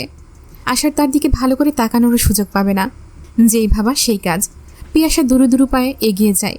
তারপর দরজা খুলতেই তার কোলে এসে পড়ল একটা ফুলের তোড়া। ছুটে পালানোর আগেই চমকে ওঠে পিয়াসা। আশার পিয়াসাকে দেখে অবাক হয়। পিয়াসা দরজা খুলেছে। পিয়াসাকে উদ্দেশ্য করে বলল, আজকে সূর্য কি পশ্চিম দিকে উঠেছে নাকি? তুমি দরজা খুললে যে? পিয়াসা জবাব না দিয়ে ফুলের তোড়াটা সোফার উপর রেখে ছুটে পালাতে যায়। পিয়াসা পালানোর আগেই আশার বলল, আমাকে 1 গ্লাস বরফ শীতল পানি খাওয়াও তো পিয়াসা। পিয়াসা হতবাক হয়। এই লোকটা কি পাগল নাকি? কি বলছে তাকে? পানি চাইছে তার কাছে? সে এই লোকটার থেকে পালাতে চাইছে। আশার সোফায় হেলান দিয়ে বসে বলল, দাঁড়িয়ে আছো যে? 1 গ্লাস পানিই তো চেয়েছি আমি। পিয়াসা টলমল পায়ে ফ্রিজের দিকে এগিয়ে যায়। পুরো বাড়ির সবাই নিশ্চয়ই এখন গভীর ঘুমে আচ্ছন্ন, অথচ এই মানুষটা এখন ফিরল ঘরে। কে জানে কি করে সারাদিন। নিশ্চয়ই টোটো কোম্পানির ম্যানেজারের চাইতে নির্জন ভাই ভালো, অন্তত রাস্তায় রাস্তায় ঘুরে বেড়ায় না। 7-5 ভাবতে ভাবতে পিয়াসা পানি এনে দেয়। আশার ভীষণ সহজ ব্যবহার করছে তার সাথে। হুট করে পিয়াসার মনে হলো এমনও তো হতে পারে, হয়তো ওনার ওই ব্যাপারটা মনে নেই, অনেক বছর আগের ব্যাপার। পিয়াসার জন্য লজ্জাজনক ছিল বলে তার মনে আছে, ওনার জন্য তো না। হয়তো উনি সেই সব ভুলে গেছেন, তা না হলে এরকম স্বাভাবিকভাবে কথা বলতো না। নিজের এলোমেলো ভাবনার মধ্যেই আশার বলল, মা বোধহয় ঘুমিয়ে পড়েছে, মায়ের শরীরটা ভালো যাচ্ছে না কয়েকদিন ধরে। তুমি কি আমার খাবারটা গরম করে দিতে পারবে? পিয়াসার ভীষণ রাগ হলো। এই লোক কি ভেবেছে তাকে একটার পর একটা ফরমাইশ দিয়েই যাচ্ছে। স্পষ্ট গলায় পিয়াসা বলল, না পারবো না, আমার পড়া আছে। আশার দীর্ঘ নিঃশ্বাস ফেলে সোফায় শুয়ে বলল, ঠিক আছে যাও, আমি না হয় না খেয়েই থাকলাম, তাতে কার কি যায় আসে। আজকাল মানুষের মন থেকে মায়া দয়া মমতা সব উঠে যাচ্ছে। পিয়াসা চলে যেতে নিল। আষাঢ়ের কথা শুনে তার গা জ্বলে গেল যেন। একবার ভাবলো খাবারটা গরম করে দেবে, পরক্ষণে মত বদলালো। তাকে এত কথা বলেছে যখন, সেও খাবার গরম করে দেবে না, তার কিসের এত দায়? পিয়াসা নিজের রুমে ঢুকে দরজা বন্ধ করে দিল। 2টো বেজে আসতেই পিয়াসা উঠে পড়ে ঘুমানোর জন্য। দরজার নিচ দিয়ে বসার ঘরের আলো আসছে পিয়াসার রুমে। বিরক্ত হলো পিয়াসা। এই লোকটা লাইট অফ না করেই চলে গেছে। অদ্ভুত লোক। দরজা খুলে পিয়াসা বের হলো লাইট অফ করতে। বের হয়ে দেখে আশার সোফায় ওইভাবেই শুয়ে আছে। পিয়াসা ভালো করে তাকায় আষাঢ়ের দিকে। এই লোকটার চেহারাটা কেমন বন্য প্রাণীর মতো। মুখ ভর্তি চাপদাড়ি, সিগারেটে পোড়া ঠোঁট, শ্যামলার চেহারায় কেমন রুক্ষতার ছাপ স্পষ্ট। এর তুলনায় নির্জন ভাইয়ের চেহারা ভীষণ শান্ত কোমল। দেখলেই মনে হয় ভীষণ ভদ্র ও শান্ত মানুষ। আর উনাকে দেখলে মনে হয় এখনই বুঝি পকেট থেকে ছুরি বের করে বলবে, কি আছে পকেটে, বের কর। পিয়াসা ভেবে পায় না ওনার বাবা মা এত ভালো, অথচ তাদের ছেলে হয়ে এই লোকটা এমন বন্য হলো কিভাবে। দেখতেও যেমন লম্বা তালগাছের মতো, কথাবার্তাও তেমন বন্য। নয়তো একটা মেয়েকে কিভাবে কেউ এভাবে বলতে পারে। পিয়াসা লাইট অফ করে দিয়ে চলে যাচ্ছিল। আশার ডেকে বলল, দিলে না তো খাবার? ঠিক আছে দিও না, না খেয়েই থাকবো। সকাল হলেই মাকে বলবো, মা যার প্রশংসায় পঞ্চমুখ হয়ে বলে, একেবারে পরীর মতো একটা মেয়ে, এত মিষ্টি এত সুইট, তার সেই মিষ্টি মেয়ের ভেতরটা একেবারে করলার মতো মিষ্টি। পিয়াসা লাইট অন করে বলল, আমি করলার মতো মিষ্টি? আপনি নিজে কি একটা বন্য? আশার হেসে ফেলল পিয়াসার কথা শুনে। এই মেয়েটা তার ভয়ে রুমের ভেতরে নিজেকে আটকে রেখেছে। সে যদি নিজের থেকে ব্যাপারটা সহজ না করে, তাহলে পিয়াসা এখানে স্বাভাবিকভাবে থাকতে পারবে না। এজন্য আশার সিদ্ধান্ত নিল, পিয়াসার সাথে সে অনেক কথা বলবে, ভীষণ বিরক্ত করবে। তাতে মেয়েটার মনের ভেতর থেকে ভয় দূর হবে। বাবা মা ছেড়ে এখানে এসে সবার সাথে যদি মিশতে না পারে, একা দিন কাটায়, তাহলে ওর মন খারাপ থাকবে। তাছাড়া আগামীকাল থেকে আশারকে দেখলে ও আরও ভড়কে যাবে। আজকে কিছুটা স্বাভাবিক করতে হবে। এই ভাবনা থেকেই আশার মাকে বলেছিল আজ রাতে তার জন্য অপেক্ষা না করতে। পিয়াসার নাকের ডগা রাগে লাল হয়ে আছে, যেন পাকা টমেটো। আশার মনে মনে বলল, ইস কই তোর রে আমার, কি মিষ্টি লাগছে তোমাকে। পিয়াসা গজগজ করে রান্নাঘরে গেল। এত বিরক্ত লাগছে তার এখন। সে এদের বাড়ির সব কিছু থেকে দূরে থাকতে চায়, অথচ এখন তাকে রান্নাঘরে গিয়ে খাবার পর্যন্ত গরম করতে হচ্ছে। মাছ রান্না করা রয়েছে, সাথে শুটকি ভর্তা আর পাতলা ডাল। পিয়াসা সব রেডি করে টেবিলে দিয়ে আশারকে বলল, যান, খাবার রেখে এসেছি, আমি যাচ্ছি এবার। তুমি কোথায় যাচ্ছ? ম্যানার্স জানো না? কাউকে একা খেতে দিতে নেই, সাথে বসে থাকতে হয়, এটা ওটা এগিয়ে দিতে হয়। পিয়াসা চোখ বড় বড় করে তাকায়। আশার পাত্তা না দিয়ে বলল, পিয়াসা, চট করে পেঁয়াজ মরিচ কেটে একটা ডিম ভেজে ফেলো তো, এসব তরকারি খেতে ইচ্ছে করছে না আমার। পিয়াসার মাথা গরম হয়ে গেল, রাগান্বিত হয়ে বলল, আপনার সমস্যা কি? এরকম করছেন কেন? আশার মুচকি হেসে বলল, রাগ করছো? বুঝতে পেরেছি, তুমি ডিম ভাজতে জানো না, তাই না? দেখেই বোঝা যায় তুমি তেমন একটা কিছু পারো না। পিয়াসা বিরক্তি নিয়ে ডিম ভাজি করতে যায়। পিয়াসা ডিম ভেজে প্লেটে দিল, তারপর একটা চেয়ার টেনে পাশে বসলো আর বলল, আর কিছু? একটু মাছের ঝোল দাও তো, ওই পেটির মাছটা দিও। পিয়াসা হতভম্ব হয়ে বলল, আপনি না বললেন মাছ খাবেন না, তরকারি ভালো লাগছে না, এখন আবার বলছেন মাছ দিতে? তখন ভালো লাগেনি, এখন ভালো লাগবে মনে হচ্ছে। পিয়াসা কথা বাড়ালো না, চুপচাপ যা করতে বলেছে তাই করে গেল। খাওয়ার পর পিয়াসা আর এক সেকেন্ডও দাঁড়ালো না, সোজা রুমে ঢুকে গেল। আশার মুচকি হেসে নিজের রুমের দিকে এগোলো। কালকে পিয়াসার রিয়াকশন কী হবে তাই ভেবেই আশারের হাসি পাচ্ছে। গুনগুন করে গান গাইতে গাইতে আশার নিজের রুমে ঢুকে শুয়ে পড়ে। সাত সকালটা ঝুনির শুরু হয় সাজগোজ দিয়ে। 2 ঠোঁট ভর্তি করে ঝুনি লিপস্টিক দিল, একেবারে হট পিঙ্ক কালার লিপস্টিক। চোখ বন্ধ করে ঝুনি লিপস্টিকের ঘ্রাণ শুকে। লিপস্টিক থেকে কেমন বাটারের স্মেল আসছে। ঝুনির মনটা আনন্দিত হয়ে ওঠে। আশার মামার মনটা বড়, একেবারে বঙ্গোপসাগরের মতো বিশাল। এত দামি লিপস্টিক সবাই আনতে পারে না। মীরা আসলো চায়ের কথা বলতে। ঝুনিকে লিপস্টিক দিতে দেখে বলল, নতুন লিপস্টিক কিনেছ নাকি খালা? ঝুনি ঠোঁট বাঁকিয়ে বলল, কেন, কোনো দরকার? মীরা হাত বাড়িয়ে লিপস্টিকটা নেয়। লিপস্টিকের নাম দেখে মীরা যেন শক খায়, চমকে উঠে বলল, এই লিপস্টিক আপনি কোথায় পেলেন? ঝুনি তীক্ষ্ণ দৃষ্টিতে তাকায় মীরার দিকে। মীরার প্রশ্নের মানে বুঝতে পারছে না ঝুনি। যেখানেই পাই, তোর কি? মীরা স্তম্ভিত হয়ে বলল, এটা ম্যাকের লিপস্টিক খালা, এর দাম 2000 টাকার ওপরে। এত দামি লিপস্টিক তো আপনি কেনেন না, এমনকি আমরা নিজেরাও তো কিনি না।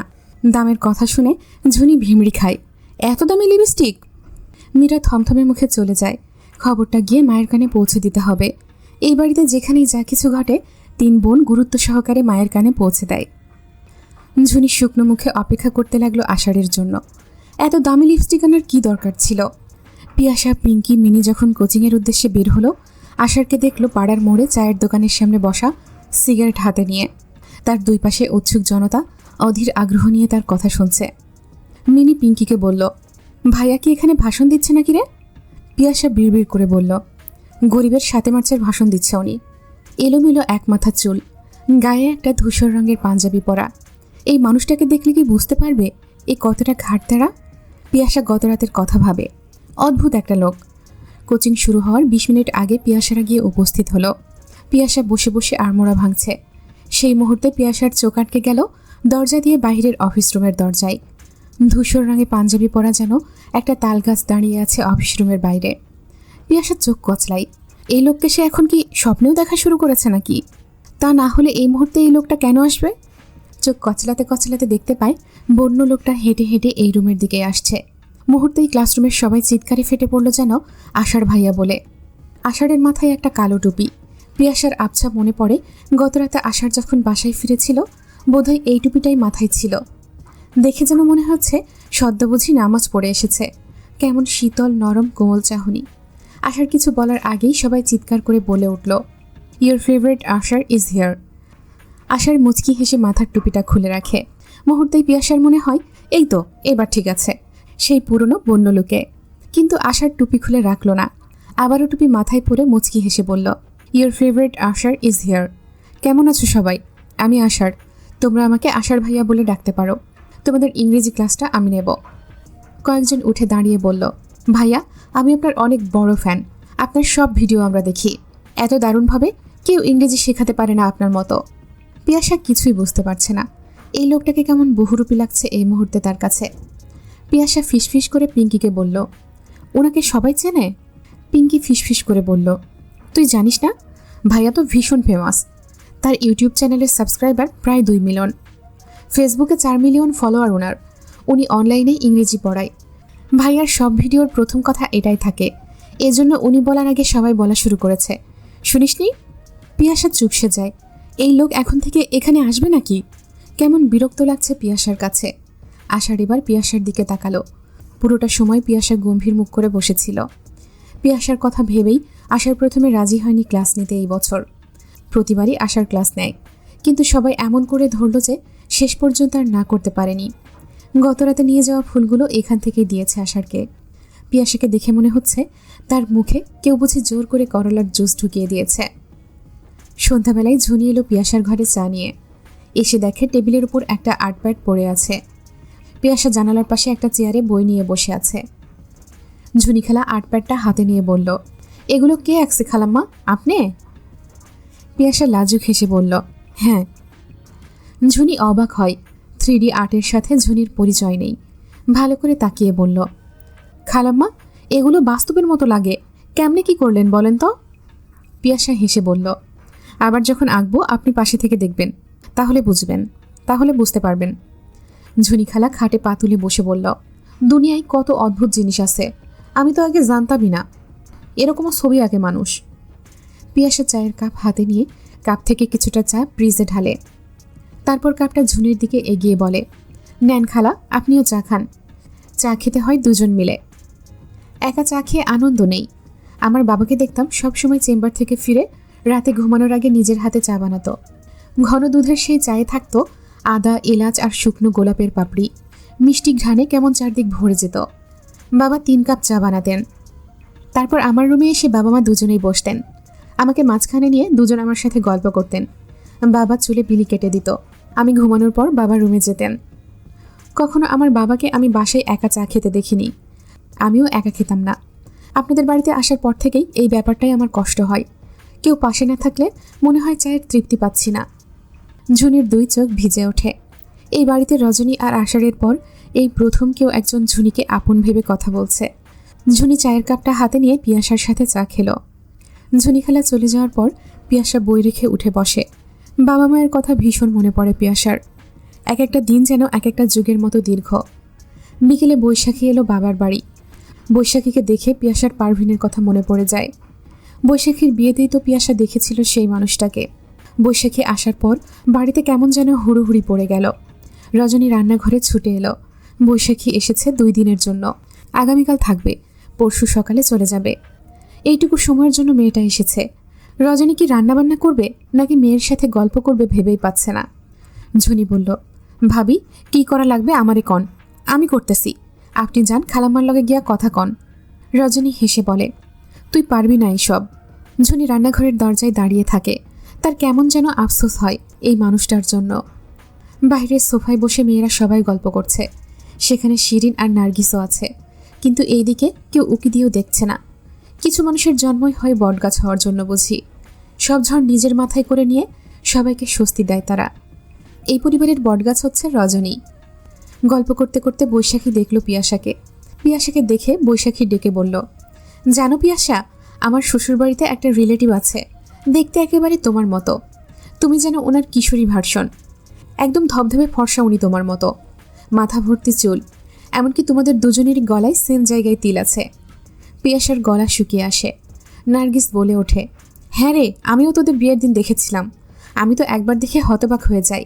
অথচ দেখ, পিয়াসার মায়ের সাথে ওর চেহারার কোনো মিলই নেই।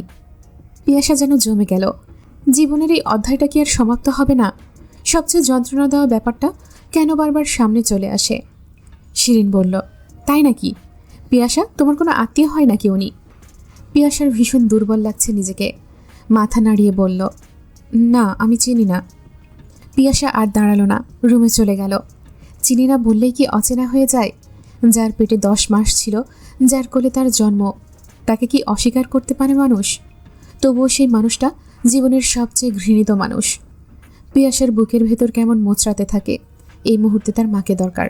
মাকে এখন কোথায় পাবে পিয়াসা? নিজের ফোনটা নিয়ে মাকে ভিডিও কল করে পিয়াসা। শারমিন কল রিসিভ করতেই পিয়াসা মা মা করে ডাকতে থাকে। তার বুক ফেটে যায় যন্ত্রণায়, অথচ কাঁদতে পারছে না। সেই যে কবে নিজেকে বলেছিল আর কাঁদবে না, এরপর আর পিয়াসা কাঁদতে পারে না। কেন পারে না জানে না সে। শারমিন মেয়েকে বুঝিয়ে সান্ত্বনা দিল। রাত 2টোর সময় আশার বাড়িতে ফিরল। মাত্রা অতিরিক্ত মন খারাপ। আশার মলিন মুখে তাকিয়ে বলল, এরকম পেঁচামুখী কিন্তু তোমাকে মানায় না কৈতর। আনমোনা পিয়াসা বুঝতে না পেরে বলল, কি বললেন? মন খারাপ তোমার? ভয় পেও না, তোমাকে আজকে খাবার বেড়ে দিতে হবে না, আমি নিজেই কষ্ট করে নেব।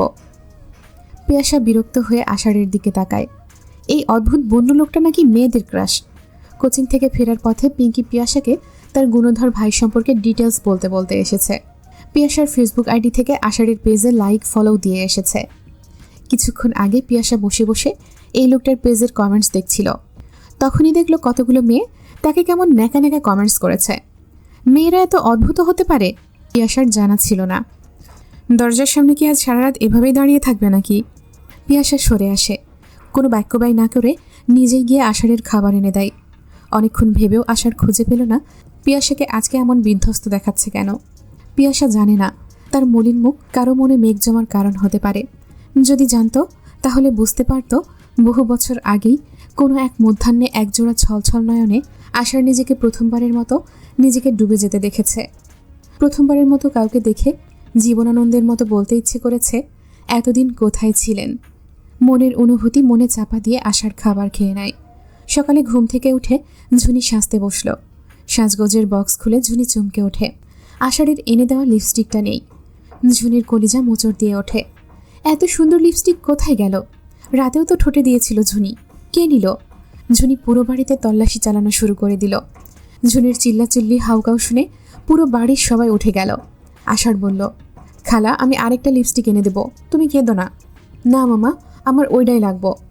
আমি জানি লিপস্টিক এই বাড়িতে কে নিছে। আপনি আমার লগে আসেন শুধু।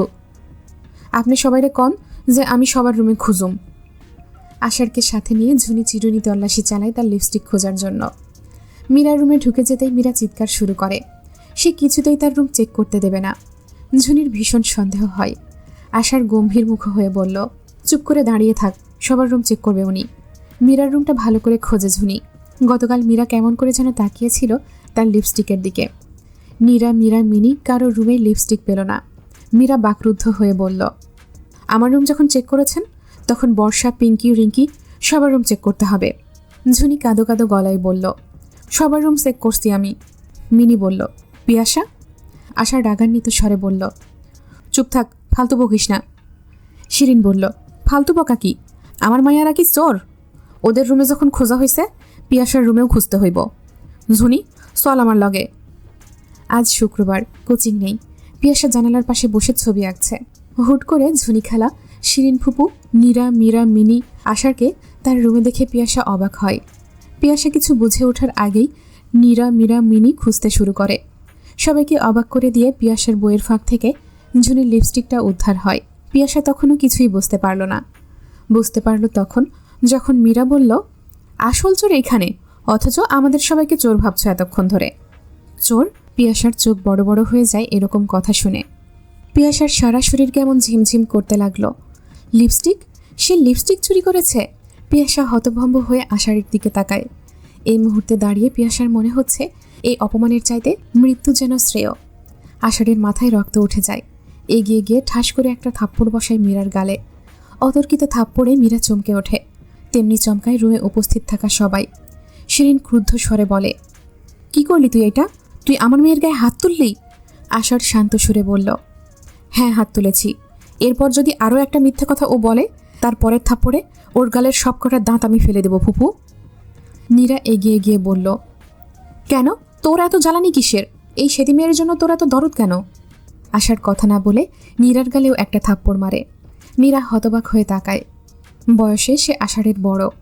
আষাঢ় শান্ত সুরে বলে, আর একবার যদি পিয়াসাকে অপমান করে কেউ কথা বলছস তাহলে আমার চাইতে খারাপ কেউ হবে না। পিয়াসা তখনও আতঙ্কিত হয়ে দাঁড়িয়ে আছে। পুরো ঘরে থমথমে অবস্থা। আষাঢ় এগিয়ে যায় পিয়াসার দিকে। পিয়াসার চোখ দুটো টলমল করছে। পিয়াসার সামনে দাঁড়িয়ে মাথা নিচু করে আষাঢ় বলল, সরি পিয়াসা, এরা 3 বোন মিলে তোমাকে অপমান করার জন্য এই কাজটা করেছে। এটা সবাই জানে, তুমি নির্দোষ, এটাও সবাই জানে। শিরিন বলল, তোকে কে বলছে আমার মেয়েরা এই কাজ করেছে? কেউ বলতে হয় না ফুপু, তোমার যদি বিবেক থাকতো তাহলে তোমার চোখেও পড়তো এই অসামঞ্জস্য। পিয়াসাকে তোমার কোন দিক দিয়ে মনে হয় ও এমন মেয়ে? আর তোমার মেয়েদের এমনিতেই অনেক কাহিনী আছে, যা সবার জানা। বৈশাখী আপার বিয়েতে কি করেছে মীরা, তা আমি সবার সামনে বলবো? মীরা ভয়ে কেঁপে ওঠে। আশার সেই দিন দেখে ফেলেছিল মীরা যখন বৈশাখীর জন্য আনা ব্র্যান্ডের জুতা জোড়া নিয়ে রুমে যাচ্ছিল। কাউকে কিছু না জানিয়ে আশার মীরার হাত থেকে জুতা জোড়া এনে রেখে দিয়েছিল। আশার মীরাকে বলল, তুই কি অপরাধ স্বীকার করবি, নাকি আমি সেই দিনের ঘটনা জানাবো? মীরা লজ্জায় মাথা নিচু করে বলল, লিপস্টিক আমি আর মিনি মিলে পিয়াসার রুমে রেখেছি। পিয়াসাকে আমরা 3 বোন পছন্দ করি না, তাই ভেবেছিলাম ওকে একটা শিক্ষা দেব। পিয়াসা অবিশ্বাস্য দৃষ্টিতে তাকিয়ে থাকে। তাকে নিয়েও কেউ এইরকম নোংরা চক্রান্ত করতে পারে? সে তো এদের সাথেও থাকে না, পাঁচেও থাকে না, ওদের সাথে তেমন কথাও বলে না, এই রুমেই থাকে সারাক্ষণ। তবুও কেন এত রাগ ওর ওপর? এত অপমানের পর পিয়াসার পক্ষে এখানে থাকা অসম্ভব। সবাই চলে গেল কিছুক্ষণ পর। পিয়াসা বিছানায় চুপ করে বসে রইল। তারপর উঠে গিয়ে নিজের জামাকাপড় গুছিয়ে নিল। অন্যের গলগ্রহ হয়ে থাকার বিন্দুমাত্র ইচ্ছে নেই পিয়াসার। আগামীকাল কোচিং থেকে পিয়াসা বাড়িতে চলে যাবে। রাতে খাওয়ার সময় সিরাজুল ইসলাম পিয়াসাকে ডাকলেন। পিয়াসা তখন নিজের রুমে বসে আকাশ দেখছে। ঝুনি নিঃশব্দে এসে পিয়াসার পেছনে দাঁড়ায়। তার খুব কষ্ট হচ্ছে। এত মিষ্টি একটা মেয়েকে 3 ডাইনি মিলে কষ্ট দিয়েছে। ঝুনির যদি ক্ষমতা থাকতো তাহলে সে ওদেরকে এই বাড়ি থেকে ঘাড় ধাক্কা দিয়ে বের করে দিত, কিন্তু সেই ক্ষমতা ঝুনির নেই। মনে মনে গালাগাল দেওয়া ছাড়া ঝুনির কিছুই করার নেই আপাতত। কোমল গলায় বলল, খালাম্মা, আপনাদের বড় ভাইজান ডাকে। পিয়াসা চমকে ওঠে ঝুনির কথা শুনে। ঝুনি খালা কখন এলেন? লজ্জা লাগছে পিয়াসার আঙ্কেলের সামনে যেতে, তবুও এলো। একজনের ভুলের জন্য অন্যজনকে অসম্মান করার মেয়ে তো পিয়াসা না। আশার উঠে দাঁড়িয়ে পিয়াসাকে চেয়ার টেনে দেয় বসার জন্য। পিয়াসার হুট করেই বাবার কথা মনে পড়ে যায়। তার বাবাও তাকে নিজে উঠে চেয়ার টেনে দেয় সব সময় বসার জন্য। বাবা ছাড়া এই প্রথম কেউ তাকে এইভাবে যত্ন করল। মেয়েদের এই একটা স্বভাব, যেই পুরুষ তাকে তার বাবার মতো করে একটু যত্ন করে তাকেই তারা পছন্দ করে। ঠিক যেমন এই একটা ছোট্ট কাজেই পিয়াসার কাছে আশারকে ভালো লাগছে। সিরাজুল ইসলাম নিজের পাশের চেয়ার দেখিয়ে পিয়াসাকে বলল, আম্মাজান এখানে বসেন, আজকে আপনার এই ছেলের সাথে বসে খাবেন। পিয়াসা চারিদিকে তাকায়। তার এক পাশে সিরাজ আঙ্কেল, অন্য পাশে আশার। টেবিলে শিরিন আন্টি, নীরা, মীরা, মিনিও আছে, মিরজান আছে, মহুয়া বেগম আছে, মিরাজ আঙ্কেলও আছে। একসাথে এত মানুষের মুখোমুখি পিয়াসা কখনো হয়নি। সে তো রুম থেকে বেরই হয় না। হঠাৎ করেই ভীষণ অস্বস্তি লাগে। রজনী চোখের ইশারায় পিয়াসাকে চেয়ারে বসতে বলে। ইতস্তত করে পিয়াসা চেয়ারে বসে। এই প্রথম সে এই ডাইনিংয়ে বসেছে এই বাড়িতে আসার পর। যা আজকে হয়েছে তার জন্য আমি ভীষণ লজ্জিত আম্মাজান।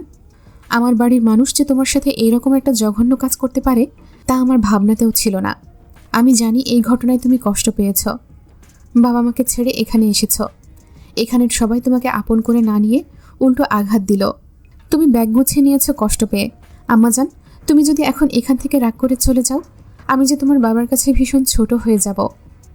আমি বড় মুখ করে তোমাকে এখানে এনেছি এই বাড়িতে। আমার বন্ধুকে কথা দিয়েছিলাম তার মতো করে তার মেয়েকে আগলে রাখবো, খেয়াল রাখবো, অথচ আমি তা পারিনি। আম্মাজান, তোমার এই ছেলেটা তোমার কাছে ক্ষমা চাচ্ছে। তুমি কি তাকে ক্ষমা করে এই বাড়িতে থেকে যাবে? আমি কথা দিচ্ছি, এরপর যেই তোমাকে অপমানিত করতে চাইবে আমি তাকেই এই বাড়ি থেকে বের করে দেব। নার্গিস স্বামীর পাতে খাবার তুলে দিচ্ছিল। বড় ভাসুরের এইসব আদিক্ষেতা দেখে তার ভীষণ বিরক্ত লাগছে। মিরাজুল ইসলাম বললেন, পিয়াসা, আমরা সবাই ভীষণ লজ্জিত। তুমি এখান থেকে চলে গেলে তোমার বাবা মায়ের সাথে আমার ভাই ভাবির যে আন্তরিকতার সম্পর্ক তা ভেঙে যাবে। পিয়াসা কি বলবে ভেবে পায় না, তার কি বলা উচিত এখন।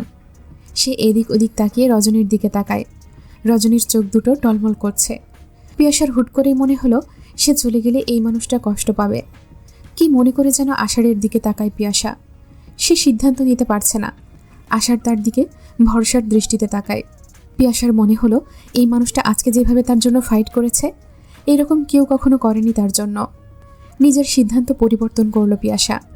তার জন্য বাবা মায়ের এত বছরের বন্ধুত্ব নষ্ট হোক সে চায় না। মানুষ হারানোর যন্ত্রণা অনেক। যারা তার সাথে অন্যায় করেছে তাদের জন্য যারা ভালোবাসে তাদের কেন ছেড়ে যাবে। মহুয়া বেগমের ভীষণ রাগ হলো তার 2 ছেলের কথা শুনে। তার মেয়ে নাতনিকে নিয়ে এইরকম কথা বলল ছেলেরা। সিরাজুল ইসলাম পিয়াসাকে বলল, আম্মাজান, তুমি আজকে থেকে আমাদের সাথে বসে খাওয়া দাওয়া করবে সব বেলা। নিজেকে আর রুমে একা বন্দি করে রাখবে না। আমি আমার পাশের চেয়ারে তোমাকে যেন প্রতিদিন পাই, প্রতিবেলা খাবারের সময়। পিয়াসা কিছু বলল না আর। রাতে শোয়ার সময় মহুয়া বেগম সিরাজুল ইসলামকে ডেকে পাঠালেন। সিরাজুল ইসলাম মায়ের রুমে ঢুকতেই দেখেন শিরিন বসে বসে প্যাচ প্যাচ করে কাঁদছে। বিরক্তিতে সিরাজুল ইসলামের ভ্রু কুঁচকে গেল। তার এই বোনটা যে ভীষণ ঝামেলা করার তা তিনি জানেন। মহুয়া বেগম বললেন, তুই কারে বাড়ি থেকে বের করে দেবি বলছিস ওই মায়াকে? আজকে আর সিরাজুল ইসলাম চুপ থাকতে পারলেন না। এরা এত ছোট লোকের মতো কাজ করে আবার কিভাবে বড় গলায় কথা বলে? মায়ের মুখের ওপর সিরাজুল ইসলাম বলল, আপনার মেয়ে আর আপনার নাতনিদের, ওরা যদি আর একবার কারোর সাথে কোনো অপরাধ করে আমি নিজে ওদের বের করে দেব। আপনি বলবেন আপনার বাড়ি, তাহলে সেই দিন আমি বের হয়ে যাব আমার সপরিবারে। এত বছর ধরে আপনার মেয়ে নাতনিদের সব অন্যায় অপরাধ মেনে নিয়েছি, সবসময় নিজের স্ত্রী সন্তানকে শাসন করেছি। আজ মনে হচ্ছে আগেই যদি ওদের এই বাড়ি থেকে বের করে দিতাম অথবা নিজে চলে যেতাম তাহলে অন্তত মনে শান্তি পেতাম। না পেলাম নিজে কোনো শান্তি, না দিতে পারলাম স্ত্রীকে সুখ। শুধু সবসময় আপনার মতামতের প্রাধান্য দিয়ে গেছি। আপনিও বুড়ো হয়েছেন, আমরাও এখন বুড়ো হয়ে যাচ্ছি মা। এখনও কি চান আপনার আঁচলে বেঁধে থাকি? আমার সত্যি আর এসব ভালো লাগছে না। মহুয়া বেগম দেখলেন প্রসঙ্গ বদলে যাচ্ছে, তাই তিনি কথা না বাড়িয়ে মেয়েকে বললেন, লাইট অফ কর, আমি ঘুমাবো। সিরাজুল ইসলাম উঠে চলে গেলেন। আজ মনে হচ্ছে মাঝে মধ্যে স্ত্রীর কথাও ভাবা দরকার। সবসময় একতরফা তো তাকে কষ্ট দিয়েই গেছেন।